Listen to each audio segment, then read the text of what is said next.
Hello, ladies, gentlemen, and Roblox fanatics.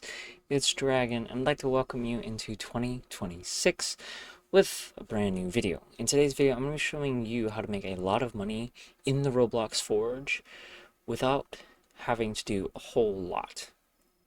So for this method, you are going to need some pretty good armor. Now, I'm going to put up the armor recipe that I used on screen. Now, this armor is Snow-Ite armor. It's actually pretty good. Now, I do not have a full set of Snow-Ite wolf armor. I made this before the Raven update, so I don't have Raven armor at the moment. But it does do pretty well as far as defense, and over here is the helmet. Then I have some pretty basic runes, nothing too much, nothing too good on those runes. But you are also going to need a pretty good weapon. Now, I do have a Hellslayer, which you should totally get. If you guys are not doing the Santa quests, you guys need to be doing them. You need to be at least doing one of them. They're really simple to do. They're really easy because you are going to want to get at least the Hell Slayer. I believe the Hell Slayer is actually better than the Chaos in damage, but it's only 200. It's really easy to get. So yeah, it's super easy to get. Now, you do not need to actually go for the candy cane sword. It's really not that good. This is the exact same recipe that I used for the other one. Even at masterwork, it is nowhere near as good. So mine is not masterwork, obviously, but mine still works great for this. And I just have a bunch of runes. I have a tier 2 rune on it that gives me a bunch of extra lethality and a bunch of stuff. So I will put up what you need to make that armor in the link up on screen. Excuse me. It's really easy. The most expensive thing you're going to need for the sword, however, is going to be eyesight. Now, you don't technically need this, but this is the recipe that I used for the sword. You're going to need 2 Crimsonite, 2 Void Star, and then 2 eyesight. This is going to be the best thing for a straight sword. Now, you can utilize another weapon. For example, if you don't really like straight swords, but you like maces for a reason, or boxing gloves, you can do whatever you want with that. It doesn't really matter. I just like this because it's really fast, as you can see, and it does a lot of damage. So this method we're going to be talking about today. Simply put, you don't actually have to sell anything for this method. For example, I did not do this selling essences. We're going to be killing stuff.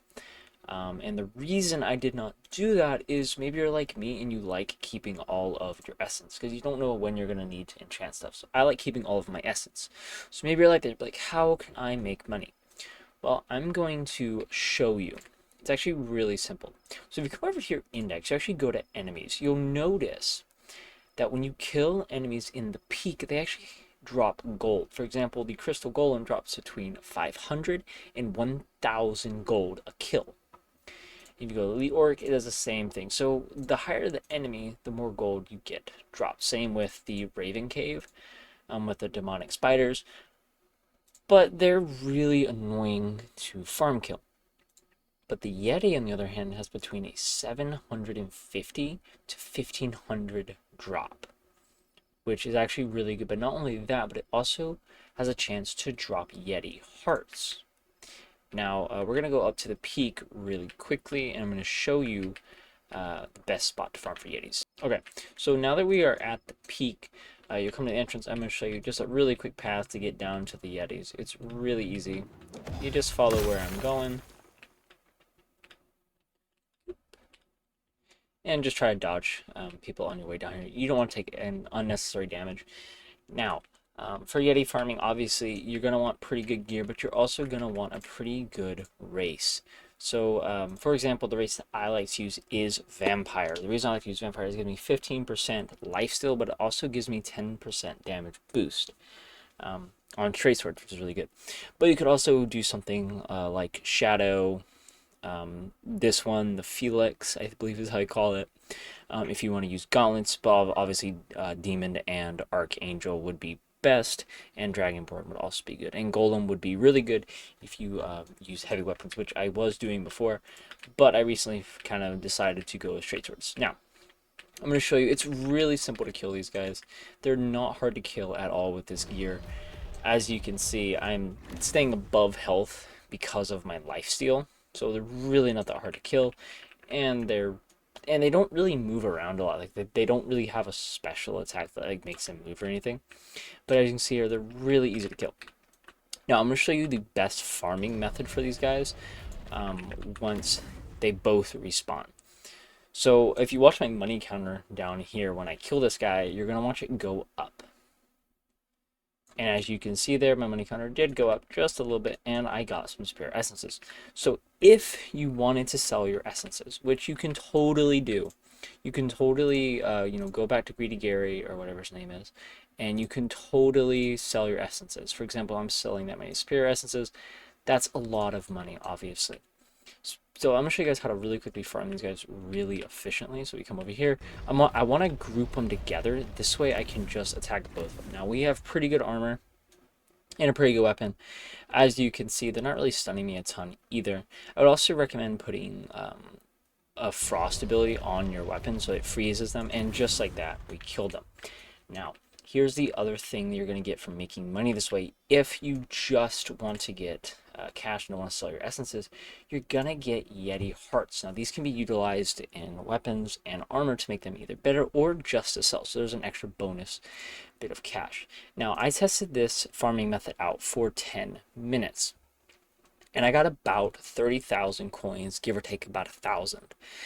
So if you just wanted to farm for, say, an hour, right? Just in the coins, you would have 180,000. That's just in the coins. So then if you wanted to like sell your essences, I assume you would probably get around 400,000 an hour, maybe even more than that, plus the Yeti hearts.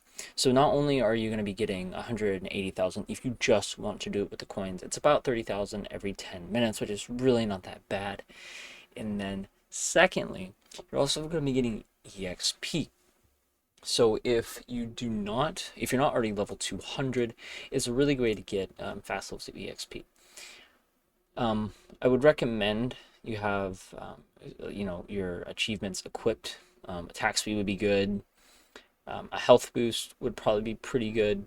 And if you're going for XP, definitely equip the XP multiplier. And then, if you want more crit chance, you can you basically equip anything. I typically just have luck on mine mostly, but you could totally have like a damage boost if you've killed the boss a bunch, which by the way, this set of gear is actually really good for killing the boss. I hardly ever die when killing the boss just because of my lifesteal and that much. So yeah, that's a pretty good way of farming. Obviously, there might be better ways of farming. For example, like I guess boss farming would also. The boss is not in the index, but I believe the boss also does drop money. But these guys are pretty good, and you get some pretty good essences from them as well. Anyway, I hope you guys enjoyed this video. If you want to see more Forge content, don't forget to like and subscribe. And I hope you guys enjoyed the first video of 2026, and I will see you guys in the next one. Bye-bye.